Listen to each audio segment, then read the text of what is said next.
ನಮಸ್ತೆ ಎಲ್ರಿಗೂ. ಬಹಳಷ್ಟು ಹೆಣ್ಮಕ್ಳು PCOD, PCOS ಪ್ರಾಬ್ಲಮ್ ಇಂದ ಸಫರ್ ಆಗ್ತಾ ಇರ್ತಾರೆ.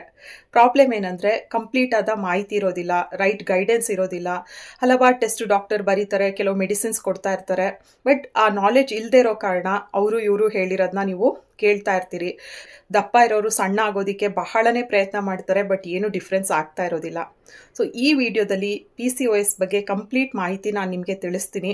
ಡೆಫಿನೆಟ್ಲಿ ನಿಮ್ಗೆ ಹೆಲ್ಪ್ ಆಗುತ್ತೆ. ಸೊ ನಿಮ್ಮ ಸುತ್ತಮುತ್ತ ನಿಮ್ಮ ಫ್ರೆಂಡ್ಸ್, ಫ್ಯಾಮಿಲಿ ಯಾರಿಗಾದರೂ ಇದ್ದರೆ ವಿಡಿಯೋ ಶೇರ್ ಮಾಡೋದನ್ನ ಮರಿಬೇಡಿ. ಸೊ ಫಸ್ಟ್ ಪಾಯಿಂಟ್, PCOD ಒಂದು ಸ್ಪೆಸಿಫಿಕ್ ಕಾರಣಕ್ಕೆ ಬರುತ್ತೆ, ಅದಕ್ಕೊಂದು ಟ್ರೀಟ್ಮೆಂಟ್ ಇದೆ ಅಂತ ಅನ್ಕೋಬೇಡಿ.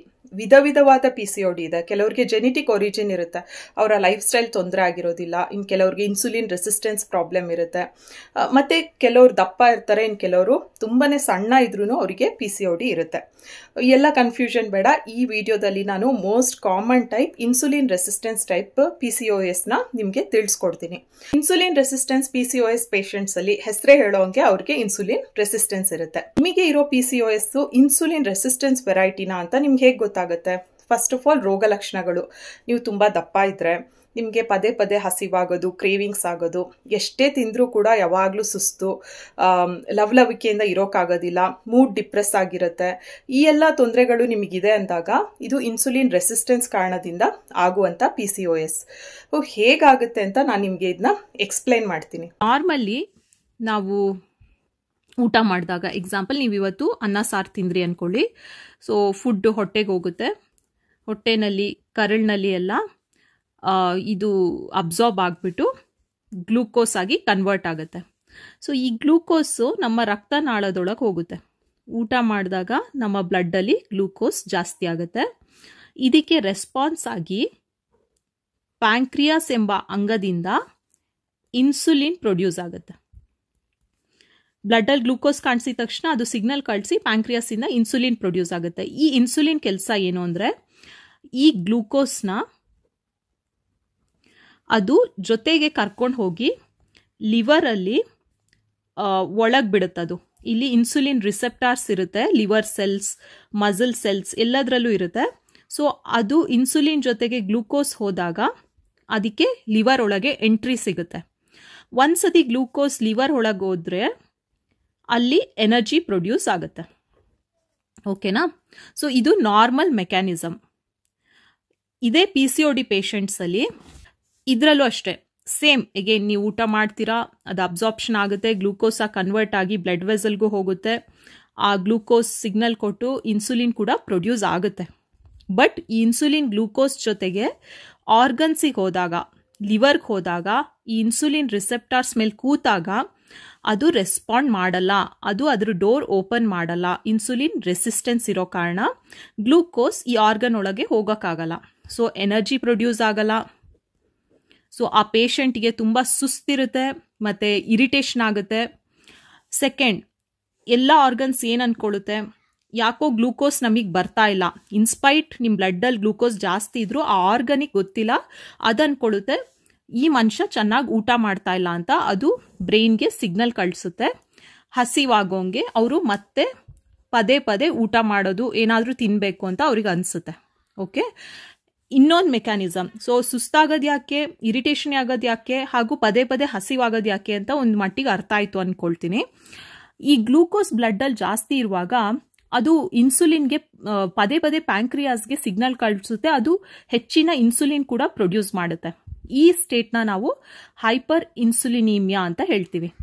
ಈ ಹೆಚ್ಚಾದ ಇನ್ಸುಲಿನ್ ಏನು ಮಾಡುತ್ತಂದ್ರೆ ರಕ್ತನಾಳದಲ್ಲಿರೋ ಫ್ಯಾಟಿ ಆಸಿಡ್ಸ್ನ ಕೊಬ್ಬಾಗಿ ಕನ್ವರ್ಟ್ ಮಾಡುತ್ತೆ. ಅಂದರೆ ಫ್ಯಾಟಿ ಆಸಿಡ್ಸ್ ಅಂದರೆ ಬೇಸಿಕ್ ಯೂನಿಟ್ಸು, ನಮ್ಮ ಕೊಬ್ಬಿನಂಶ, ಫ್ಯಾಟ್ ಟಿಶ್ಯೂ ಫಾರ್ಮ್ ಮಾಡೋದಕ್ಕೆ ಎಲ್ಲ ಫ್ಯಾಟಿ ಆಸಿಡ್ಸ್ನು ಅದು ಕೊಬ್ಬಾಗಿ ಕನ್ವರ್ಟ್ ಮಾಡಿ ನಿಮ್ಮ ವಿಸರಲ್ ಫ್ಯಾಟ್ಸ್ ಎಲ್ಲ ಜಾಸ್ತಿ ಆಗುತ್ತೆ. So PCOD patients weight loss ಮಾಡೋದು ಕಷ್ಟ ಆಗುತ್ತೆ, ವೆರಿ ಡಿಫಿಕಲ್ಟ್. ಸೊ ನಾವು ಏನು ಮಾಡಬೇಕು ಇಂಥ ಪೇಷಂಟ್ಸಲ್ಲಿ ಅಂದರೆ, ಇನ್ಸುಲಿನ್ ರೆಸಿಸ್ಟೆನ್ಸ್ ಇಲ್ಲಿ ಅದರ ಎಂಟ್ರಿನ ನಾವು ಸರಿ ಮಾಡಿದ್ರೆ ಎಲ್ಲದೂ ಸರಿ ಹೋಗುತ್ತೆ. ಸೊ ಇದನ್ನ ರಿವರ್ಸ್ ಮಾಡೋದು ಹೇಗೆ? 5 steps. First, cut down all the processed food, ಅಂದರೆ ಹೈ ರಿಫೈನ್ಡ್ ಆಯಿಲ್ ಯೂಸ್ ಮಾಡೋದು, ಆಮೇಲೆ ತುಂಬಾ sugary, sweets, preservatives, corn syrups ಇದೆಲ್ಲ ಯೂಸ್ ಮಾಡಿರೋ ಪ್ಯಾಕೆಟ್ ಫುಡ್ ಐಟಮ್ಸ್ ಇದನ್ನೆಲ್ಲ ಬಿಟ್ಬಿಡಿ. ನೀವು ತಿನ್ನಕ್ಕೆ ಹೋಗಬೇಡಿ. ಏನಿದ್ರು ಫಾರ್ಮಿಂದ ಮರದಿಂದ ಡೈರೆಕ್ಟಾಗಿ ಸಿಗುತ್ತಲ್ಲ ಅಂಥ ಆಹಾರ ನಿಮಗೆ ತುಂಬ ಒಳ್ಳೆಯದು. ಎರಡನೇದು ಸಿಂಪಲ್ ಕಾರ್ಬೋಹೈಡ್ರೇಟ್ಸ್, ಅಂದರೆ ನೀವು ಅನ್ನ ಸಾರು ಬಿರಿಯಾನಿ ಇಂಥ ತಿಂದಾಗ ಅದು ಕೂಡಲೇ ಗ್ಲೂಕೋಸಾಗಿ ಕನ್ವರ್ಟ್ ಆಗುತ್ತೆ, ಇನ್ಸುಲಿನ ಸ್ಟಿಮ್ಯುಲೇಟ್ ಮಾಡುತ್ತಲ್ವಾ.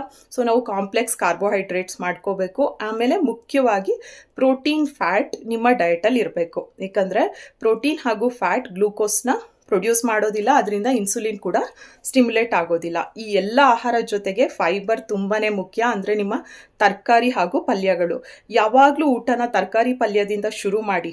ಇದರಿಂದ ನಿಮ್ಮ ಗ್ಲೂಕೋಸ್ ಸಡನ್ ಆಗಿ ರೈಸ್ ಆಗಲ್ಲ ಬಾಡಿಯಲ್ಲಿ, ಅದು ಸ್ಲೋಲಿ ಇನ್ಕ್ರೀಸ್ ಆಗುತ್ತೆ ಬೇರೆ ನೀವು ಫುಡ್ ಐಟಮ್ಸ್ ತಿಂದಾಗಲೂ. ಇನ್ನು ಮೂರನೇದು ಫಾಸ್ಟಿಂಗ್. ಇದಂತೂ ಬಹಳ ಕಾಯಿಲೆಗೆ ಹೆಲ್ಪ್ ಮಾಡುತ್ತೆ. ನಿಮ್ಮ ಡಯಾಬಿಟಿಸ್ ಇರ್ಬೋದು, ಫ್ಯಾಟಿ ಲಿವರ್ ಇರ್ಬೋದು, ಇಂಥ ಎಲ್ಲ ಕೇಸಸ್ಸಲ್ಲೂ ನೀವು ಉಪವಾಸ ಮಾಡಿದಾಗ ಅಲ್ವಾ ನಿಮ್ಮ ಸ್ಟೋರ್ಡ್ ಫ್ಯಾಟ್ ಯೂಸ್ ಆಗೋದಿಕ್ಕೆ ಶುರು ಮಾಡುತ್ತೆ. ನೀವು ಪದೇ ಪದೇ ತಿಂತಾ ಇದ್ರೆ ಇಲ್ಲಿಂದ ಸಿಗೋ ಎನರ್ಜಿನೇ ಸಾಕಾಗುತ್ತಲ್ವಾ ಬಾಡಿ. ಸೊ ಸ್ಟೋರ್ಡ್ ಫ್ಯಾಟ್ ಯಾವಾಗ ಕರಗೋದು? ಸೊ ಅದು ಫಾಸ್ಟಿಂಗ್ ಟೈಮಲ್ಲಿ ಕರಗುತ್ತೆ. ಇನ್ನು ನಾಲ್ಕನೇದು ಫ್ರೀಕ್ವೆಂಟ್ ಸ್ನ್ಯಾಕಿಂಗ್. ನಾನು ಒಂದೇ ಸತಿ ತುಂಬ ತಿನ್ನಲ್ಲಪ್ಪ, ಆಗಾಗ ಸ್ವಲ್ಪ ತಿಂತೀನಿ ಅಂತಾರೆ. ಎಗೇನ್ ಇಂಥ ಕೇಸ್, ಇನ್ಸುಲಿನ್ ರೆಸಿಸ್ಟೆನ್ಸ್ ಕೇಸ್ ಇದ್ದಾಗ ಅಲ್ವಾ ನೀವು ಪದೇ ಪದೇ ಇನ್ಸುಲಿನ್ನ ಸ್ಟಿಮ್ಯುಲೇಟ್ ಮಾಡ್ತಾ ಇರ್ತೀರಿ. ಇದು ಕೂಡ ತಪ್ಪು. ಸೊ ಒಂದು ಮೀಲ್ ಆದ ನಂತರ ಇನ್ನೊಂದು ಮೀಲ್ಗೆ ಮಿನಿಮಮ್ 8 ರಿಂದ 10 ಗಂಟೆ ಗ್ಯಾಪ್ ಇರಲಿ. 5ನೇ ಪಾಯಿಂಟ್ ವೆರಿ ಇಂಪಾರ್ಟೆಂಟ್. ನೀವು ಪ್ರತಿನಿತ್ಯ ಮಿನಿಮಮ್ ನಾನು ಹೇಳ್ತಾ ಇದ್ದೀನಿ 45 ನಿಮಿಷ ವಾಕಿಂಗ್ ಮಾಡಿ, 20 ಮಿನಿಟ್ಸ್ ಫ್ಲೋರ್ ಎಕ್ಸಸೈಸ್ ಮಾಡಿ. ಇದರಿಂದ ನಿಮ್ಮ ಇನ್ಸುಲಿನ್ ಸೆನ್ಸಿಟಿವಿಟಿ ಇಂಪ್ರೂವ್ ಆಗುತ್ತೆ. 20 ಮಿನಿಟ್ಸ್ ಫ್ಲೋರ್ ಎಕ್ಸಸೈಸ್ ವಿಡಿಯೋ ಕೂಡ ನಮ್ಮ ಯೂಟ್ಯೂಬ್ ಚಾನಲಲ್ಲಿ ಇದೆ. ಯಾರಾದರೂ ನೋಡಿಲ್ಲ ಅಂದರೆ ಅದನ್ನ ಚೆಕ್ ಮಾಡಿ. ಸೊ ಇದೆಲ್ಲದನ್ನು ನೀವು ಮಾಡಿದ್ದಲ್ಲಿ 80% ಆಫ್ ಪೇಷಂಟ್ಸ್ಗೆ ಡಾಕ್ಟರ್ ಅವಶ್ಯಕತೆ ಇಲ್ಲ. ನಾನು ಇಷ್ಟು ವರ್ಷ ಸುಮಾರು ಇನ್ಸುಲಿನ್ ರೆಸಿಸ್ಟೆನ್ಸ್ PCOS ಪೇಷಂಟ್ಸ್ನ ನೋಡಿದ್ದೀನಿ. ಅವರೆಲ್ಲ ಇಂಪ್ರೂವ್ ಆಗೋದಕ್ಕೆ ಕಾರಣ ಅವರು ತೋರಿಸೋ ಡೆಡಿಕೇಶನ್ ಹಾಗೂ ಒಂದು ಕನ್ಸಿಸ್ಟೆನ್ಸಿ. ಆ್ಯಂಡ್ ಎಗೇನ್ ಇದನ್ನೆಲ್ಲ ಏನು 1 ತಿಂಗಳು ಮಾಡೋದಾ 2 ತಿಂಗಳು ಮಾಡೋದಾ ಅಂದರೆ ನೋ. ಇದನ್ನು ನಿಮ್ಮ ಲೈಫ್ ಸ್ಟೈಲ್ ಆಗಿ ನೀವು ಮಾಡ್ಕೋಬೇಕು. ಲೈಫ್ ಲಾಂಗ್ ನಿಮ್ಮ ಲೈಫ್ ಸ್ಟೈಲ್ ಹೀಗೆ ಇರಬೇಕು. ನೀವು ಯಾವಾಗ ಲೇಸಿ ಆಗ್ತೀರಿ, ವಾಕಿಂಗ್ ಮಾಡೋದಿಲ್ಲ, ಜಂಕ್ ತಿನ್ನಕ್ಕೆ ಶುರು ಮಾಡ್ತೀರಾ, ಮತ್ತೆ ಬಂದು ನಾನಿದ್ದೀನಿ ಅಂತ ನೆನ್ಪು ಮಾಡಿಸುತ್ತೆ. ಸೊ ಡಾಕ್ಟರ್ ಕೊಡೋ ಕೆಲವು medication like metformin, myoinositol definitely help ಆಗುತ್ತೆ. ಬಟ್ ನಿಮ್ಮ ಕಡೆಯಿಂದ ಈ ಎಫರ್ಟ್ ಇಲ್ದಾಗ ಅಲ್ವಾ ನೀವು ಎಷ್ಟೇ ಡಾಕ್ಟರ್ ಹತ್ರ ಹೋದರೂ ಅದು ವರ್ಕ್ ಆಗೋದಿಲ್ಲ. ಮುಂದಿನ ವಿಡಿಯೋದಲ್ಲಿ ಇನ್ನು ಬೇರೆ ಥರದ PCOD ಯಾಕಾಗುತ್ತೆ, ಅದನ್ನ ಹೇಗೆ ನಾವು ಹ್ಯಾಂಡಲ್ ಮಾಡೋದು ಅಂತ ತಿಳಿಸ್ಕೊಡ್ತೀನಿ. ಇನ್ನಷ್ಟು ಹೆಲ್ತ್ ಟಿಪ್ ವೀಡಿಯೋಸ್ಗಾಗಿ, ಮೆಂಟಲ್ ಹೆಲ್ತ್ ಟಿಪ್ ವೀಡಿಯೋಸ್ಗಾಗಿ ನಮ್ಮ ಯೂಟ್ಯೂಬ್ ಚಾನಲ್ನ ಸಬ್ಸ್ಕ್ರೈಬ್ ಮಾಡ್ಕೊಳ್ಳಿ. Thank you.